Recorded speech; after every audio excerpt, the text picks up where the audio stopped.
मैं डॉक्टर अमिताभ कुमार मिश्रा एक बार पुनः आप लोगों के बीच में उपस्थित हूँ।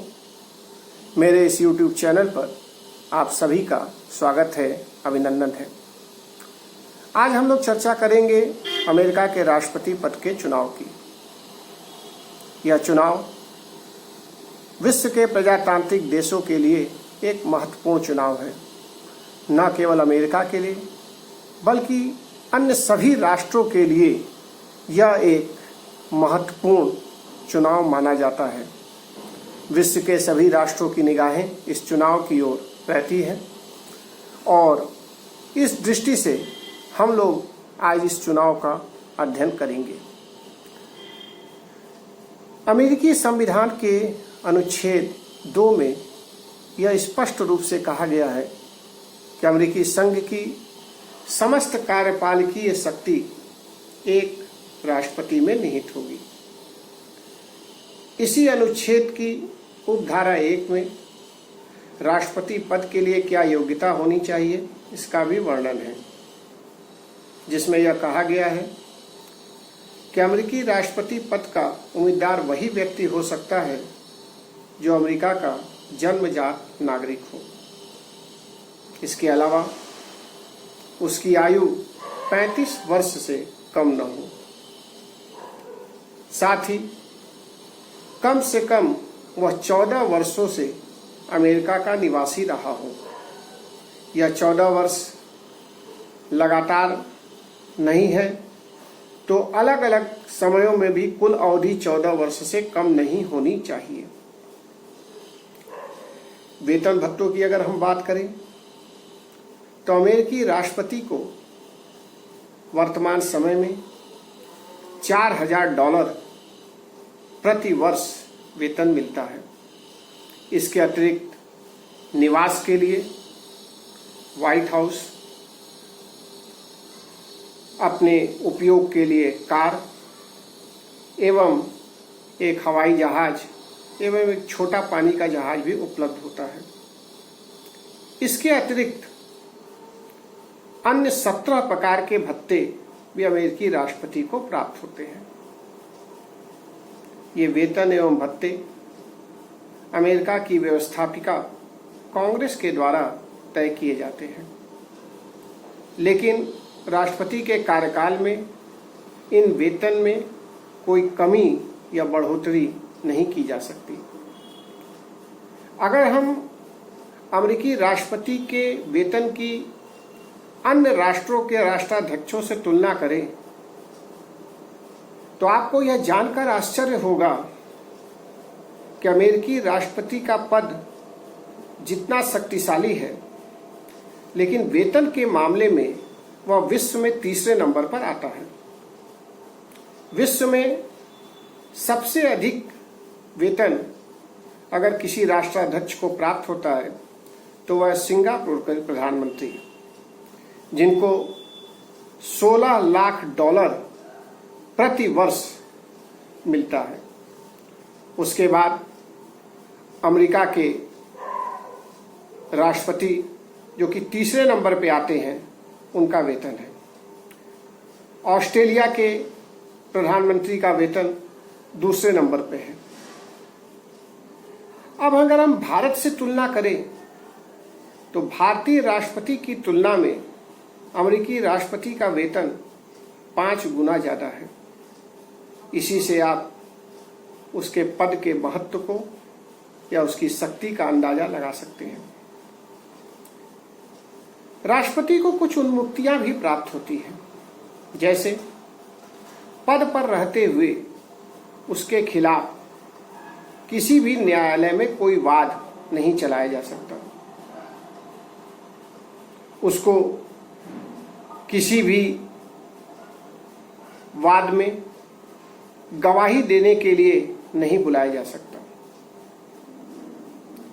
यदि राष्ट्रपति को उसके पद से हटाना है कदाचार के मामले में या किसी अन्य भ्रष्टाचार के मामले में, तो इसके लिए महाभियोग की प्रक्रिया है और यह महाभियोग की प्रक्रिया प्रतिनिधि सभा में शुरू होती है और इस पर सुनवाई सीनेट में होती है।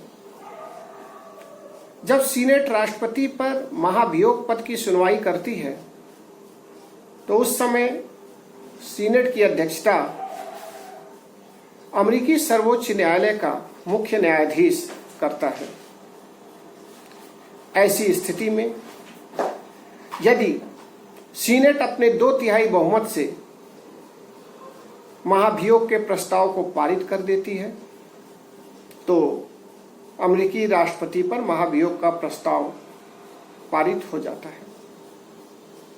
राष्ट्रपति जॉनसन के खिलाफ महाभियोग का प्रस्ताव पहली बार आया था, लेकिन वह पारित नहीं हुआ था। इसके बाद वाटरगेट कांड को लेकर राष्ट्रपति निक्सन के खिलाफ ये महाभियोग का प्रस्ताव आया था, लेकिन इस महाभियोग प्रस्ताव के पूर्व ही उन्होंने अपने पद से इस्तीफा दे दिया। राष्ट्रपति बिल क्लिंटन को भी महाभियोग का सामना करना पड़ा, लेकिन उनके खिलाफ भी महाभियोग प्रस्ताव पारित नहीं हुआ। कुल मिलाकर यह कहा जा सकता है कि महाभियोग की प्रक्रिया इतनी जटिल है कि आज तक अमेरिका में कोई भी राष्ट्रपति महाभियोग के जरिए नहीं हटाया गया। अब हम चर्चा करते हैं राष्ट्रपति के कार्यकाल की। जब अमेरिकी संविधान बन रहा था तो उस समय इस बात पे चर्चा होने लगी कि अमेरिकी राष्ट्रपति का कार्यकाल कितना होना चाहिए। संविधान निर्माताओं ने अमेरिकी राष्ट्रपति का कार्यकाल 4 वर्ष निश्चित किया,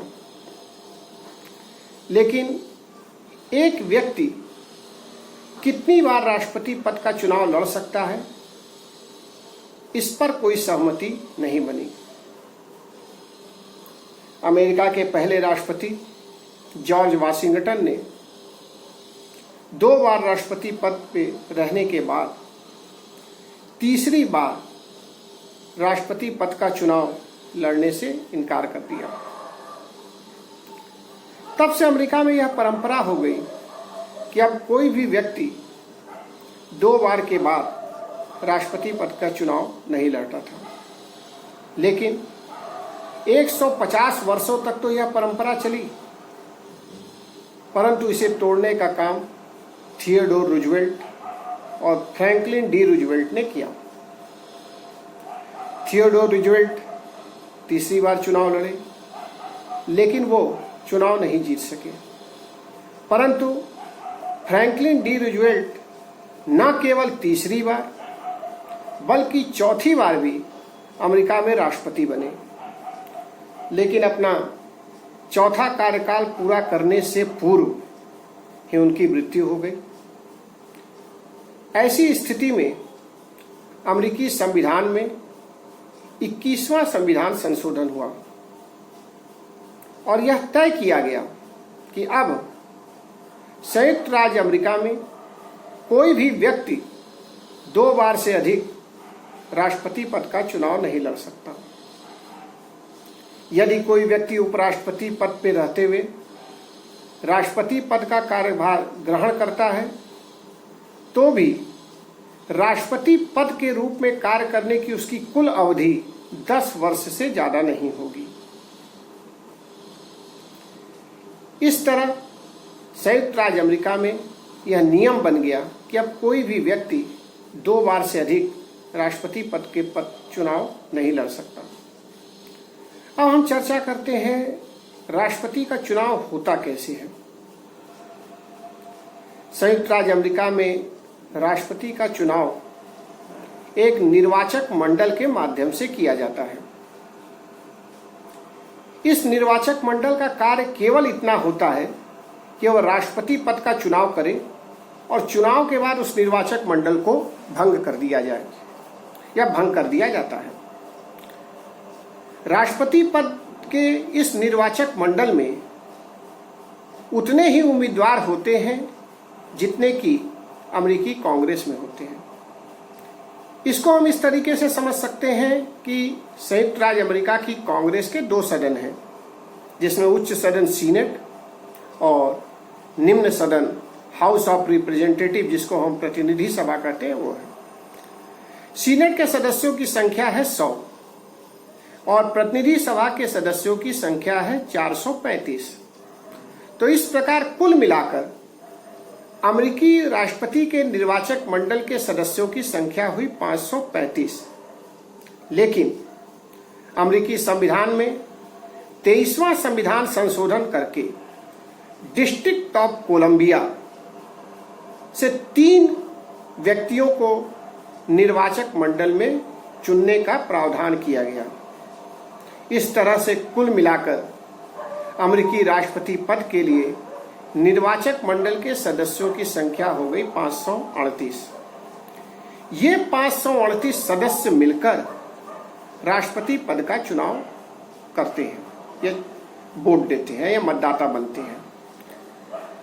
अब इसमें यह कहा जा सकता है कि ये लोग स्वतंत्र रूप से राष्ट्रपति पद को नहीं चुनते हैं, क्योंकि वो अपनी पार्टी के ही उम्मीदवार होते हैं। क्योंकि जो मतदाता या कहा जाए इलेक्टोरल कमीशन इनका बनता है, उसमें ये जो निर्वाचक मंडल के सदस्य होते हैं वो अपनी पार्टियों से संबंधित होते हैं। हम यह जानते हैं कि अमेरिका में 2 प्रमुख राजनीतिक दल हैं, डेमोक्रेटिक पार्टी और रिपब्लिकन पार्टी, और इन्हीं पार्टियों के उम्मीदवार निर्वाचक मंडल में आते हैं।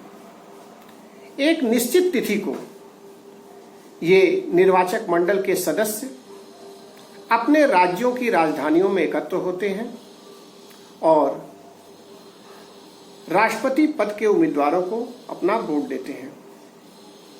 नवंबर के पहले मंगलवार को यह वोटिंग होती है और उसके बाद राष्ट्रपति पद के उम्मीदवारों को जो मत मिलते हैं उसकी गणना सीनेट में की जाती है।